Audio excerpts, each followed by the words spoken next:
Welcome back to another video. You know, it's snowing a ton outside.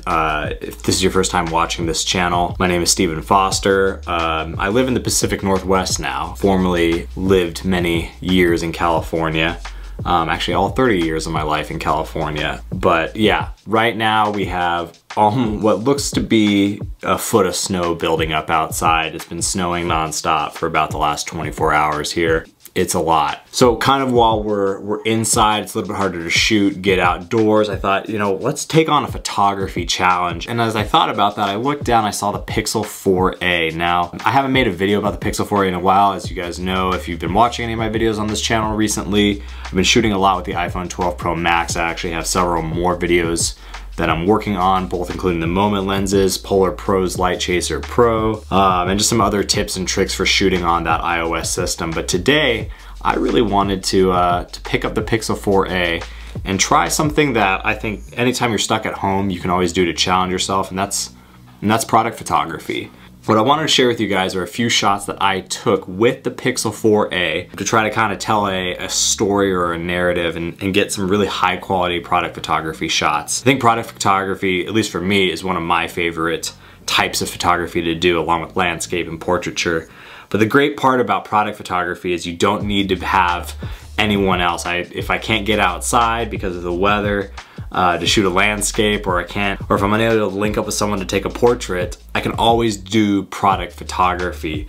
And as more and more commerce goes online, product photography is just a huge category. I've been shooting everything from fashion, food, cars, you name it. It's a big industry. So if it's something that you want to get into, and you're thinking, I don't really have a big professional grade camera, I think the photos that I took with the Pixel 4a are absolutely more than good enough, if not, I think, great for something like building a following on social media, doing brand work, creating assets for a brand that are going to be published on social media.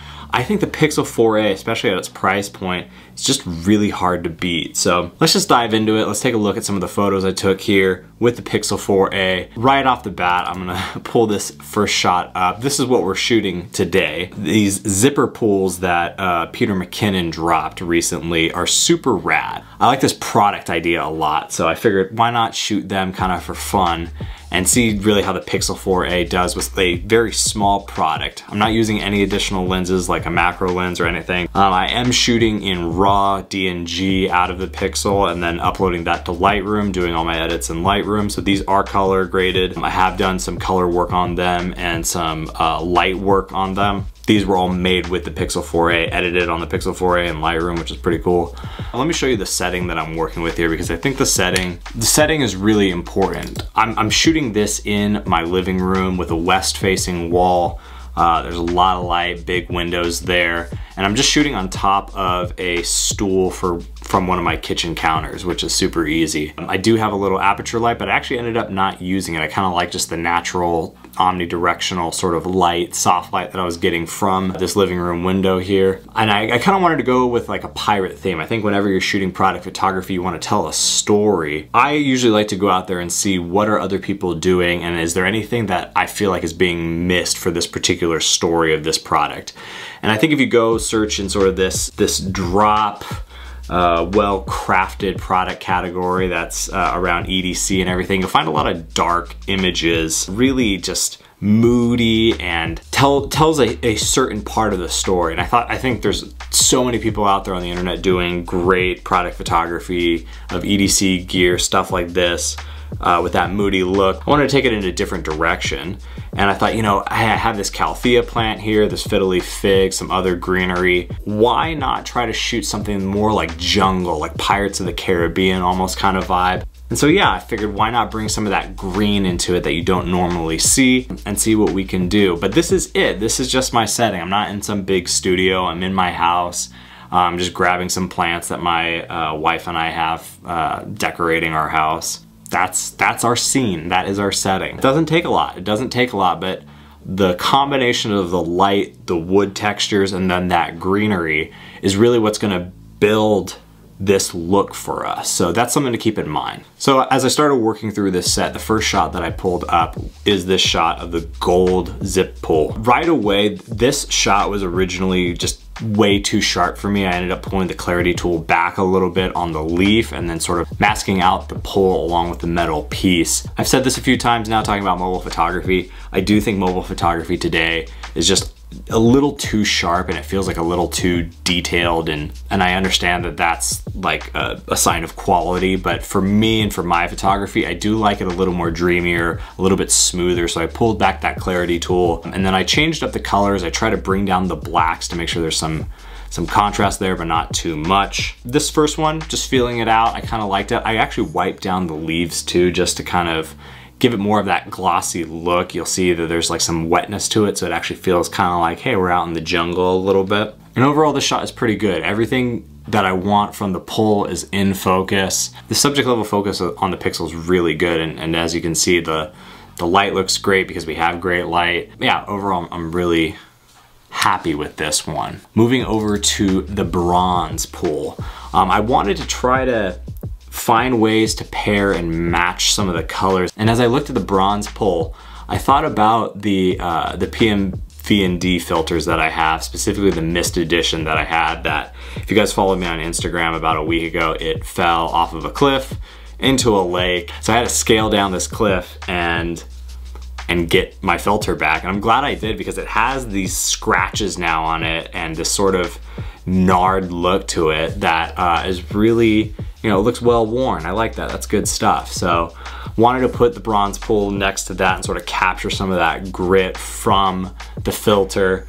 I think this one was a little bit tough because I wanted to punch in really close on the pull, and this is actually probably the minimum focus distance that I could with the pull. I would have liked to get even tighter on it, get that focal plane even tighter. Still looks pretty good, I think. I was able to get the whole pull in there. I probably should have found a different way to compose this shot, which is not anything on the Pixel 4a. If this were a pro shoot where I was shooting for a client, or I had dedicated a day to actually shoot this, I probably would have done more shots orienting the pull vertically and maybe mocked up something to hold the pull or suspend the pull to make it look like it's floating. All those things are things you could do, but the big thing I wanted to get was how close can I get to this object with the Pixel and have it still focus. And this was kind of me about maybe 8 inches away from the product, sort of getting that tightest focus that I possibly could. It still looks good, but for me, left a little bit to be desired. And so finally we have the black pull, this sort of granite looking, gunmetal almost looking pull. This is my favorite shot, honestly. I was trying to get sort of that foreground bokeh with the Calthea leaf. I wanted to try to have some depth with the captain's log just kind of sitting right there underneath the pull, and then sort of that play on the skull on the pirate journal versus the skull on the pull. So I really liked how this one came together. This is a perfect example of where I've heard a lot of people say like, oh, I need a big camera so I can get those bokeh shots. I need that really soft, nice bokeh. And here's just a great example where you can get some of that softness and that effect with something like the Pixel 4a. Now, obviously, if you have a big camera, you're gonna get a much more pleasing softness, but I think, yeah, I'm curious to see how many people will actually even be able to tell that this was all shot on the Pixel 4a. In fact, I think what I'll do on Instagram, I'll ask people to post maybe on the comment of this particular set, what camera do you think these are shot on? And I think, you know, I think it'll a punch above its weight, if you will. I hope this gets you guys excited to shoot, even if you're in tight conditions, even if you have a budget device, you don't have all the pro gear. This is the kind of stuff that I really enjoy doing, and I'm really grateful that we have these tools today that can shoot at this level of quality for the price. There's so much you can do with a mobile device, and I know, especially in today's times with everything that's been going on in the world, there are businesses, you probably have friends that are trying to tell a story, whether it's they're selling a product or a service that they care about. You can kind of come in and be a team player with them. You can help build their brand. Kind of like what I've done. I love building up my friends and the people that I really care about through my photography, through my work. I think that's something that we all can do. If you're watching this video and you're interested in photography, not only can you take great photos for yourself, but you can also build a business and build value. You can help people you care about get the message of their business out so they can serve more people, so they can continue to do what they love. I always dig that about photography. That's super rad. So with that, my name is Stephen Foster. Thank you so much for watching. Please subscribe if you aren't already, and I'm honored by all of you who already have. Thank you so much. Please be kind both in life and in the comments below. Like this video if you want to spread good vibes across the internet. Thank you guys again so much for watching, and we'll do it again soon.